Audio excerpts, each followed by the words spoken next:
Ci sarà ancora Joao Poyampalo in attacco a guidare domani pomeriggio sabato alle ore 15 in Venezia nella delicata sfida salvezza in Friuli contro l'Udinese che mette in palio punti preziosi per la permanenza nella massima serie nella quarta giornata di ritorno del campionato di Serie A. Il bomber è capitano finlandese, entrato nel cuore dei tifosi veneziani come uno dei simboli della curva sud della città, da giorni si trova al centro di una trattativa di mercato che lo darebbe ormai vicinissimo al Palermo. Tutto è possibile, ovviamente prediligo sempre avere un attaccante di ruolo all'interno delle coppie, però ci sono tante situazioni sempre in divenire, tante chiacchiere che sicuramente possono distrarre, ma noi abbiamo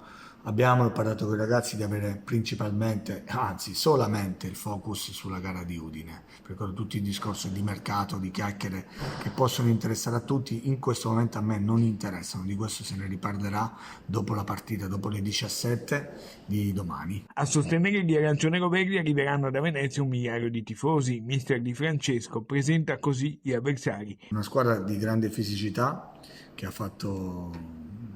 un ottimo inizio di campionato, adesso sicuramente i risultati non sono dalla sua parte, anche se in alcune partite avrebbe meritato sicuramente di ottenere qualche punto in più per quello che ha mostrato. È una squadra che va presa con le molle perché ha una capacità, sempre come dico io, queste squadre hanno la capacità di ribaltare un'azione offensiva e difensiva a difensiva nell'immediatezza e poi sono molto bravi nei calci piazzati per la loro grande fisicità e perché possono crearti delle difficoltà da un momento all'altro. E in più hanno un giocatore secondo me che va un po' sopra le righe per qualità che io gli metto sempre i circoletti rossi a questi tipi di giocatori che è Toven. Può dare sempre continuità a quello che stiamo facendo,